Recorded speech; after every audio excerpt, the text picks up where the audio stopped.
اعلیٰ حضرت کا فتویٰ ہے کہ جو مٹھی بھر سے داڑھی کم رکھے وہ فاسق ہے، اور اس کے پیچھے نماز بھی نہیں ہوتی اور اس طرح کی باتیں کی گئی ہیں، اور فقہ کی تھوڑی بہت بھی موادیات کا علم رکھتے ہیں تو آپ یقیناً جو ہے میری بات کو سمجھ جائیں گے، اور آج کے بعد کسی کو بھی مختلفی مسئلے کے اندر فاسق نہیں کہیں گے۔ اب میں تھوڑی بیسک سے شروع کروں گا، اور میں آج کو فقہ کا بیس بھی نہیں پتا ہوتا کہ فقہ ہے کیا، اور فقہی مسائل میں کسی کی تفسیق کب کی جاتی ہے اور تذلیل کب کی جاتی ہے اور تکفیر کب کی جاتی ہے۔ تو آج میں گزارش کروں گا کہ آج میرا جو یہ نشست ہے فقہی مسائل اور داڑھی کو کم رکھنے کے جواز یا عدم جواز کے متعلق اعلیٰ حضرت کے فتاوی رضویہ کے جو لکھا ہوا ہے اس عبارت کا مفہوم اور مطلب کیا ہے، اور میں حوالہ جات سے ہٹ کر علماء اور جو مفتی اکرام ہیں اور فقہاء گزرے ہیں نامور ان کے حوالہ جات کے ساتھ، اور آج ہماری گفتگو کا جو دائرہ ہوگا وہ ابن عابدین، امام ابن حجر حتمی، عبد الغنی نابلسی اور دیگر عظیم علماء کے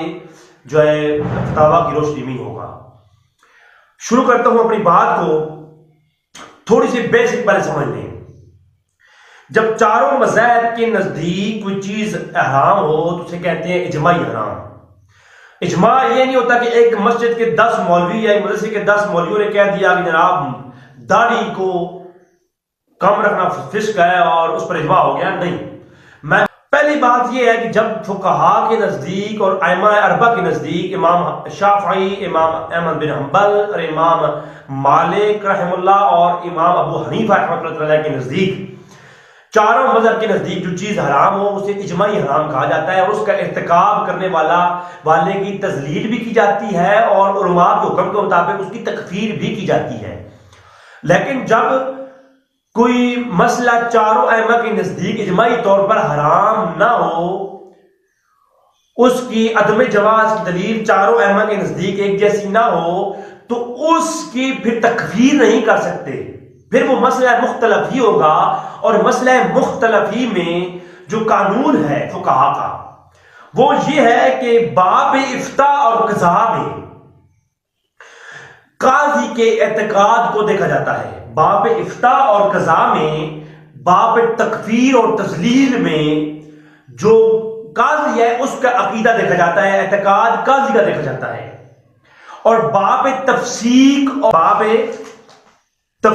اور باب تذلیل میں جو عقیدہ ہے وہ مرتکب کے اعتقاد کا دیکھا جاتا ہے۔ جو کوئی مقلد جب کسی کام کا ارتکاب کرتا ہے تو پھر اس کے اعتقاد کو پہلے دیکھا جائے گا، پھر اس پہ کوئی فتویٰ لگایا جائے گا کہ وہ فاسق ہے یا نہیں ہے۔ قاضی کے اعتقاد کو نہیں دیکھا جائے گا، یہ اصول میں سے ہے، اور اس اصول پر میں ابن حجر حتمی کی عبارات بھی بتاؤں گا اور میں اعلیٰ حضرت کے فتاوے بھی دکھاؤں گا۔ وہ اعلیٰ حضرت کے فتاوے پر جو بدمذہبوں نے ہم پہ اعتراض کیے ہیں ان میں سے کوئی ایک مولوی جو میں جواب دوں گا اس کے ہٹ کر دے سکتا ہے؟ اگر جواب میرے والے ہیں تو پھر اسی رول کو ہر جگہ اپلائی کیا جائے۔ وہ میں آگے جا کے فتاوی رضویہ پر کیے گئے اعتراضات کا جواب بھی دوں گا کہ آج کی نشست انشاءاللہ تعالیٰ بڑی کمال کی نشست ہے اس میں۔ اب آگے چلتے ہیں، میں آپ کو بتاتا ہوں کہ مسئلہ مختلف ہی میں مرتکب کے اعتقاد کو دیکھا جاتا ہے اور مطلق تفسیق کی جاتی ہے، یا عمومی اور شخصی۔ تفسیق کی بھی دو قسمیں ہیں، یا عمومی ہوگی یا شخصی ہوگی، وہ آگے چل کے بتاؤں گا میں۔ اب یہاں پر میں ایک بات کہوں کہ اب یہ بات آپ کو معلوم ہو گئی کہ جب مسئلہ مختلف ہی ہو تو اس کی تکفیر نہیں کی جائے گی بلکہ اس کی تفسیق کی جائے گی، اور وہ بھی مرتکب کے اعتقاد کو دیکھ کر کی جائے گی، مطلقاً تفسیق ہم نہیں کر سکتے۔ اب آگے چلتے ہیں، اب داڑھی کا چونکہ مسئلہ ہے تو داڑھی کی طرف ہی آتے ہیں۔ داڑھی کیا ہے؟ داڑھی کیا چاروں ائمہ کے نزدیک حرام ہے؟ اگر داڑھی چاروں مذہب کے نزدیک، شافعی، حنبلی اور مالکی اور احناف کے نزدیک، اگر داڑھی کم رکھنا مٹھی بھر سے اگر یہ حرام ہے تو پھر اس پر اس کی تکفیر اور تفسیق کی جائے گی علماء کے حکم کے مطابق، اور پھر مجھے کہا جائے کہ میں فاسق ہوں۔ اور اگر چاروں مذاہب کے نزدیک یہ مسئلہ مختلف ہی ہے، بعض ائمہ نے کہا کہ یہ جائز ہے اور بعض نے کہا کہ مٹھی بھر رکھنا جو ہے وہ اس سے کم رکھنا حرام ہے، اور بعض نے کہا کہ جواز کی دلیل ہے، بعض نے عدم جواز کی دلیل ہے، تو پھر یہ مختلفی مسئلہ ہے، اور مختلفی مسئلے میں نے بتایا کہ مرتکب کے اعتقاد کو دیکھا جائے گا، قاضی کے اعتقاد کو نہیں دیکھا جائے گا۔ اب میں آپ کو بتاتا ہوں، میں آپ کو شافعیوں کے حوالہ جات دے سکتا ہوں۔ امام شافعی کے نزدیک اور شافعیوں کے نزدیک داڑھی مٹھی بھر سے کم رکھنا جائز ہے، اور وہ جواز کی دلیلیں پیش کرتے ہیں۔ اب جب چونکہ شافعیوں کے نزدیک داڑھی کم رکھنا یہ جائز ہے، اور باقی احناف کے نزدیک، شوافع کے علاوہ جو ہے حنبلیوں کے نزدیک اور مالکیوں کے نزدیک ناجائز ہے، لیکن اب یہ مسئلہ جو ہے اجماعی نہیں رہا، اب اس پہ اجماع نہیں رہا، اب یہ مختلفی ہو گیا۔ اب مسئلہ مختلفی میں جو ہے مرتکب کے اعتقاد کو دیکھا جائے گا۔ اس پر میں عبدالغنی نابلسی کی عبارات پیش کر سکتا ہوں، اس پر میں جو ہے ابن حجر حتمی کی عبارات پیش کر سکتا ہوں، اس پر میں اعلیٰ حضرت کے فتاویٰ کی روشنی میں ہزاروں دلیلیں پیش کر سکتا ہوں، اس پر میں جو ہے ابن عابدین کے دور مختار کے حوالہ جات دے سکتا ہوں، فتاویٰ شامی کے میں حوالہ جات دے سکتا ہوں کہ مرتکب کے اعتقاد کو دیکھا جائے گا۔ اب اگلی بات آتی ہے یہاں پر، داڑھی جو ہے اب اجماعی مسئلہ نہیں رہا۔ اگر بعض نے اس کو جائز کہا ہے اور بعض نے اس کو، میں خود کہتا ہوں احناف کے نزدیک کم داڑھی رکھنا جو ہے یہ حرام ہے، لیکن شوافع کے نزدیک جائز ہے نا، تو اب یہاں پر یہ بات واضح ہوتی ہے کہ یہ اجماعی مسئلہ نہیں رہا، یہ مسئلہ جو ہے یہ مختلفی ہو گیا، اور مسئلہ مختلفی میں اب تفصیل ہم کسی کی نہیں کر سکتے، کسی نہیں کر سکتے۔ اب مرتکب جو ہے نا ارتکاب کرے گا تو مرتکب کی عقیدہ دیکھا جائے گا۔ اگر مرتکب اس کو حرام سمجھتا ہے، داڑھی کم کرنا حرام سمجھتا ہے، اور پھر وہ یہ کم کرتا ہے تو پھر اس کی تفصیل کی جائے گی۔ اگر مرتکب داڑھی کو جو ہے نا کم کرنا حرام سمجھتا ہے، حناف کے نزدیک جو مسئلہ ہے اس کو جو ہے معتبر سمجھتا ہے، اور پھر جو ہے کم رکھتا ہے تو پھر اس کی تفصیل کی جائے گی، اور اگر وہ اس کو جائز سمجھتا ہے، جائز سمجھ کر کے پھر وہ رکھتا ہے تو پھر اس کی تفصیل اور تذلیل نہیں کی جائے گی۔ اس پر میں ہزاروں عبارات پیش کر سکتا ہوں، جیسا کہ اعلیٰ حضرت پر ایک جو ہے نا اعتراض کیا گیا، اس کا کوئی جواب ہے تو مجھے بتائیں۔ اعلیٰ حضرت امام احمد رضا خان فاضل بریلوی پر، اب چونکہ یہ میں اپنے بزرگوں سے مخاطب ہوں، اپنے علماء سے مخاطب ہوں، میں کسی پر اٹیک نہیں کرتا، میں کسی کو برا بھلا نہیں کہتا، لیکن مجھے دکھ ہوتا ہے، میں کہتا ہوں اعلیٰ حضرت پر یہ اعتراض کیا جاتا ہے بدمزوں کی طرف سے، اور کئی مناظروں میں مجھے لائیو یہ کہا گیا، اور کئی استاد ہیں جو میرے اس بات کے گواہ ہیں کہ میں نے جہاں پر میں پڑھتا رہا کالج میں، وہاں پر کتنے مناظرے ہم نے کیے، لائیو مناظرے جا کے اگلوں کی مسجدوں میں بیٹھ کے کیے ہیں، تو وہاں پر یہ اعتراض کیا گیا اعلیٰ حضرت کے فتاوی رضویہ پر، اور اس اعتراض کا جواب الحمدللہ ہم نے دیا ہے کہ اعلیٰ حضرت کے فتاوی میں یہ بات موجود ہے، قوالی سننا فسق ہے، اور قوالی سننے والا فاسق ہے، قوالی سننے والا فاسق ہے۔ اور اسی فتاوی رضویہ میں جب یہ فتویٰ دیا تو اسی فتاوی رضویہ میں وہ بار بار کہتے ہیں حضرت امام عارف باللہ عبدالغنی نابلسی رحمۃ اللہ تعالی علیہ اپنے فتاوی رضویہ میں اعلیٰ حضرت کہتے ہیں قوالی سننے والا فاسق ہے، اور اسی فتاوی رضویہ میں کہتے ہیں کہ عبدالغنی نابلسی بہت بڑے بزرگ تھے اور عارف باللہ کا لقب دیا۔ حالانکہ عبدالغنی نابلسی نے موسیقی کے جواز پر پوری کتاب لکھی، اور وہ قوالی سنتے بھی تھے اور قوالی سننے کے جواز کے قائل بھی تھے۔ اب اعلیٰ حضرت نے جو فتویٰ دیا کہ قوالی سننے والا فاسق ہے، اس فتوے کے مطابق عبدالغنی نابلسی جو ہے وہ فاسق ٹھہرتے ہیں، کیونکہ اور فتاوی رضویہ میں ہی اعلیٰ حضرت اسی جو ان کے فتوے کے مطابق جو فاسق ٹھہرتے ہیں انہی کو لقب دے رہے ہیں کہ وہ عارف باللہ ہیں، وہ رحمت اللہ تعالی علیہ ہیں۔ تو جو بد مذہب ہیں، جو غیر مقلدین ہیں، وہ ہم پہ اعتراض یہ کرتے ہیں کہ جناب اعلیٰ حضرت کے فتوے کے مطابق عبدالغنی نابلسی ٹھہرے فاسق، اور فاسق کو اعلیٰ حضرت کہتے ہیں عارف باللہ، اور جو عارف باللہ کو فاسق کہے، فاسق کو عارف باللہ کہے، رحمت اللہ کہے، وہ کون ہے؟ وہ بھی فاسق۔ تو کہا کہ اعلیٰ حضرت اپنے ہی قانون میں فاسق ٹھہرتے ہیں، نعوذ باللہ من ذالک۔ اب یہ جو قاعدہ ہے اعلیٰ حضرت نے جب پیش کیا قوالی سننے والا فاسق ہے اور عبدالغنی نابلسی کو عارف باللہ بھی کہتے ہیں، تو اس میں غیر مقلدین ہم پہ اعتراض کرتے ہیں۔ میں نے بڑے بڑے مولویوں کو دیکھا، میں نے بڑے بڑے مفتیوں کو دیکھا کہ وہ ایسی باتوں پر خاموش ہو جاتے ہیں، ان کو پتہ ہی نہیں ہوتا کہ کرنا کیا ہے، آخر کہنا کیا ہے، جواب کیا ہے اس کا۔ تو ہم نے جواب دیا بدمزموں کو، ہم نے بتایا کہ جناب یہ جو فسق ہے اور فاسق ہے، یہ فقط یہ مسئلہ مختلفی ہے، اور اعلیٰ حضرت نے مسئلہ مختلفی کے قانون کے تحت یہ فتویٰ دیا کہ جو قوالی کے جواز کا قائل ہے اسے وہ تو عارف باللہ ہے، وہ سے رحمت اللہ کہیں، جو جواز کا قائل ہو کر قوالی سنتا ہے اس کے لیے حرام نہیں ہے، جو قوالی کو حرام سمجھ کر کے پھر قوالی سنتا ہے تو وہ فاسق ہے، اس کے لیے فسق ہے۔ اگر اس کے علاوہ کوئی جواب ہے تو دے، اس کے علاوہ آپ کے پاس جواب ہی کوئی نہیں ہوگا۔ تو میں کہتا ہوں جو کسی چیز کی جواز کا قائل ہو اور وہ اس کا ارتکاب کرے تو اس کے نزدیک جو ہے وہ فاسق نہیں ہوگا، اور جو اس کے عدم جواز کا قائل ہے اور پھر وہ عمل کرتا ہے پھر اس کی تفسیق کی جائے گی، ٹھیک ہے۔ اور جب قوالی سننے والے کے بارے میں کہا گیا تو ایک ہوتی ہے شخصی تفسیق شخصی، ایک ہوتی ہے تفسیق عمومی۔ میں وہ فتویٰ یہ ہے کہ وہ سب جو قوالی سننے والے ہیں جو اس کو حرام سمجھتے ہیں اور سنتے ہیں وہ سارے فاسق ہیں۔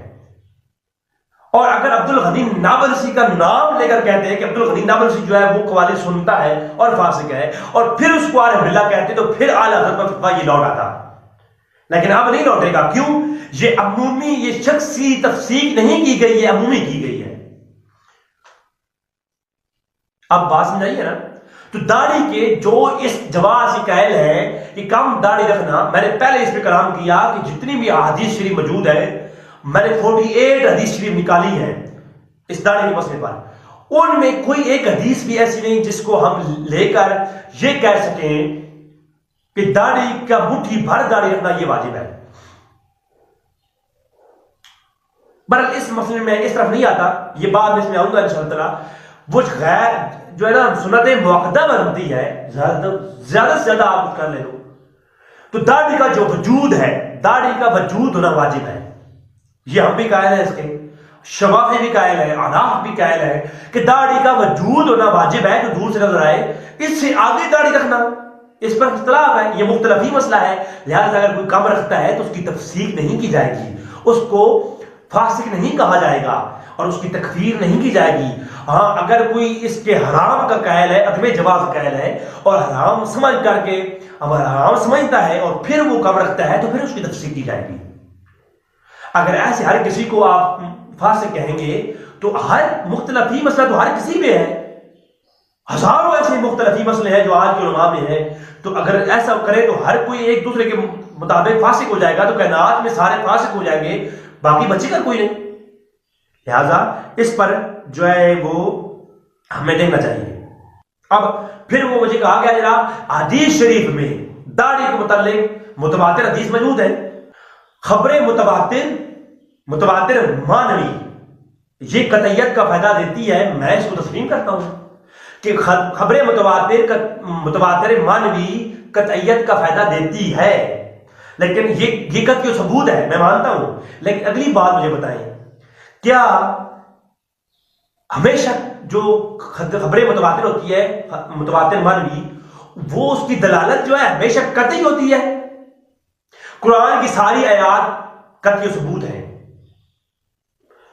جو ہے متواتر مانوی ہے، لیکن کیا قرآن کی ہر آیات کا جو دلالت ہے وہ قطعی ہے یا ظنی ہے؟ ہر ایک کی جو ہے وہ دلالت قطعی نہیں ہوتی، بعض کی ظنی بھی ہوتی ہے۔ بات سمجھ آ رہی ہے نا؟ اب جو ہے حدیث متواتر جن خبر مانوی ہوئے ہیں، متواتر مانوی حدیثیں ہیں، ان کی دلالت قطعی بھی ہوتی ہے، دلالت ظنی بھی ہوتی ہے، اور داڑھی والے جتنی روایات بھی ہیں ان کے اندر علماء کا، میں اس پر بھی بات پیش کر سکتا ہوں کہ علماء کا موقف ہے کہ یہ جو ہے دلالت ظنی ہے، ان کی قطعی نہیں ہے۔ نماز کے احکام ہوں، ٹھیک ہے، یا اس کے علاوہ جتنے بھی احکام ہیں ان کی دلالت قطعی ہے، لیکن اب کئی ایسی چیزیں ہیں جن کی جو ہے دلالت قطعی نہیں ہوتی۔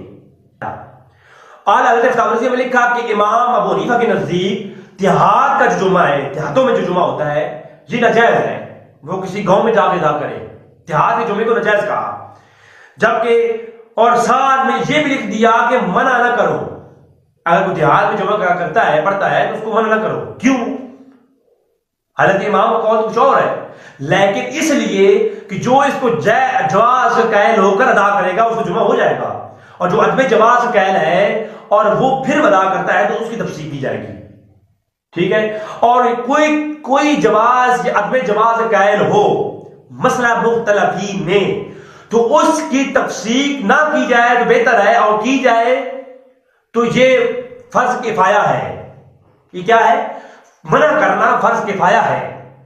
فاسق کا مختلفی مسئلے میں فسق کرنا،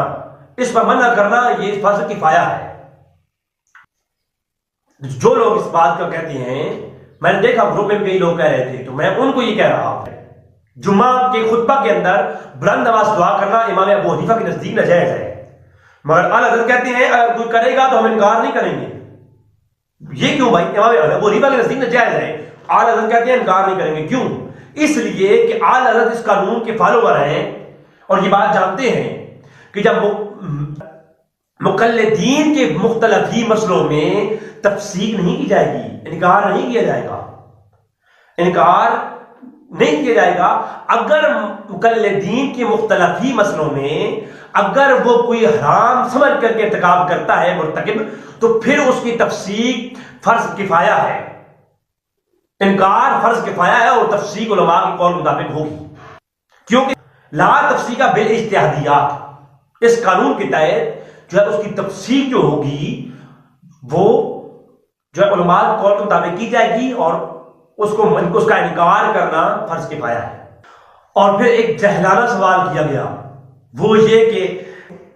اب توجہ کرو، کہتے ہیں جی جو مجتہدین ہیں ان کے مختلف مسائل میں تفصیل نہیں کی جاتی، بلکہ مقلدین کے مختلف مسائل میں تقریر کی جو ہے تفصیل کی جاتی ہے۔ تو میں یہ کہتا ہوں کہ جو مقلدین ہوتے ہیں اکثر مختلف مسائل تو ان کے ہوتے ہیں، مجتہدین کے تو مختلف مسائل تھوڑے ہوتے ہیں۔ اور اگر یہی قانون رکھا جائے تو امام ابو حنیفہ کے نزدیک کئی چیزیں ہیں، اور امام شافعی کے نزدیک کئی چیزیں ہیں جن میں اختلاف ہے۔ اب اگر مجتہدین کے مختلف ہی مسائل میں تفصیل کی جاتی ہے تو مجھے بتائیں اب ان دونوں ائمہ میں سے آپ کس کو فاسق کہیں گے؟ اور دوسری بات یہ ہے کہ احناف کے درمیان اب ابو حنیفہ کے ماننے والے کتنے مقلد ہیں؟ اب ابو حنیفہ ہی کے مقلدین میں کئی ایسے ائمہ ہیں جو تصویر بنانے کو جائز کہتے ہیں اور کوئی ناجائز کہتے ہیں۔ اب آپ دونوں میں سے فاسق کس کو کہیں گے؟ ان دونوں میں فاسق کون ہے؟ میں نے اعلیٰ حضرت کے جد نشین میں سے کئی ایسے لوگ دیکھے جو حج پہ جاتے ہیں تصویر نہیں بناتے، اس کے وہ حرمت کی قائل ہیں، اور ادھر کئی ہمارے مولوی ہیں جو اسپیشل تصویریں بنوا کے اپنے فیس بک پہ چڑھاتے ہیں، اور نبی اللہ وہ گھروں میں لگاتے ہیں، اور ہمارے پیر لگا کے نبی اللہ دیتے ہیں ہر جگہ پہ۔ تو کیا پھر ان کے متعلق کیا حکم ہے؟ اب ان میں سے جو تصویر بناتے ہیں وہ فاسق ہیں، جو اعلیٰ حضرت گدی نشینوں میں سے لوگ ہیں وہ فاسق ہیں، ان میں سے کون فاسق ہے؟ اب آپ لوگ تو اس میں پریشان ہو جاؤ گے، میں کہوں گا بھائی دونوں فاسق نہیں ہے۔ کیوں؟ مقلدین کے مختلف ہی مسئلے میں تفصیل نہیں کی جائے گی۔ بات سمجھا رہی ہے؟ مقلدین کے مختلف ہی مسئلوں میں تفصیل نہیں کی جائے گی، بلکہ ان کے مرتکب کے اعتقاد کو دیکھا جائے گا، اور وہ ارتکاب اگر جائز سمجھ کر کر رہے ہیں تو پھر ان پہ کوئی حکم نہیں ہے، اور اگر وہ جو ہے برا سمجھتے ہیں اور ناجائز سمجھتے ہیں اور حرام سمجھ کے پھر ارتکاب کرتے ہیں تو پھر ان کی تفصیل کی جائے گی۔ اب اعلیٰ حضرت امام احمد رضا اللہ فاضل بریلوی وہ تمباکو کو جائز کہتے ہیں۔ تمباکو جو ہے وہ جو منہ میں رکھتے ہیں تمباکو کو منہ میں رکھنے کو جائز کہتے ہیں، اور اعلیٰ حضرت کے جد نشین جتنے بھی ہیں، محدث کبیر، تاج شریعہ، آپ جو ہے یہ منہ میں تمباکو رکھتے ہیں، تو وہ لوگ تمباکو کو جائز سمجھتے ہیں، جبکہ احناف کے مقلدین میں ہزاروں لوگ ایسے ہیں جو تمباکو کے منہ میں رکھنے کو حرام کہتے ہیں۔ اب مجھے بتائیں کہ اب ان دونوں میں سے فاسق کون ہوگا؟ اگر جو آج حرام سمجھتے ہیں وہ اگر ان کی بات مان لی جائے تو اعلیٰ حضرت فاسق ہوئے کہ نہ ہوئے؟ وہ جائز کہتے ہیں، اور اعلیٰ حضرت کی بات کو مانا جائے جو آج جائز سمجھتے ہیں وہ تو فاسق ہوئے۔ جائز سمجھتے فاسق کو یہ، تو ایک دوسرے سے یہ بات ٹکرا گئی یا نہیں؟ ٹکرا گئی، لیکن ہم کہیں گے کہ مسئلہ مختلفی میں مرتکب کے اعتقاد کو دیکھا جاتا ہے، ٹھیک ہے؟ جیسے کہ میں نے پہلے عبدالغنی نابلسی کے بارے میں بتایا، عبدالغنی نابلسی وہ ہے جنہوں نے موسیقی کے جواز پر کتابیں لکھی، اور اعلیٰ حضرت کہتے ہیں جو بھی قوالی سنتا ہے وہ فاسق ہے۔ تو میں نے جواب دے دیا کہ غیر مقلدین جو ہم پہ اعتراض کرتے ہیں تو ہم بتا دیں گے کہ بھائی جناب اس کا جواب یہ ہے کہ وہ شخصی تفسیق نہیں کی گئی، عمومی تفسیق کی گئی، اور وہ بھی ان کی جو حرام سمجھ کر کے قوالی سنتے ہیں ان کے لیے۔ یہ بھی سن لو، یہ بھی اصول میں سے ہے کہ کوئی مفتی مذہب غیر پر فتویٰ نہیں دے سکتا۔ آج تو مفتی حنفیوں کا مفتی ہو تو وہ شافیوں کے مفتی، شافیوں کے مقلدین کے لیے فتویٰ نہیں لکھ سکتا۔ حنفیوں کا مفتی، یہ بھی سن لے اصول میں سے ہے کہ حنفیوں کا مفتی شافیوں کے مقلدین کے لیے فتویٰ نہیں دے سکتا، یہ اس کے لیے حرام ہے، اور مذہب غیر کے لیے فتویٰ دینا حرام ہے، یہ بات سن لے آپ۔ اور تفسیق کے لیے مرتکب کے اعتقاد کو دیکھا جائے گا، تفسیق جب کی جائے گی جو مرتکب اس کا اعتقاد دیکھا جائے گا۔ اور آج میں نے جو بات کی اس کا جو پس منظر تھا وہ یہی تھا کہ کسی کو داڑھی کم رکھنے پر، کسی کو قوالی سننے پر یا اس طرح کے کسی کو فاسق نہ کہا کریں۔ میں بالکل بھائی چارے کی طرح درس دے رہا ہوں، میں جتنی بھی تحقیق کرتا ہوں میں اعلیٰ حضرت کے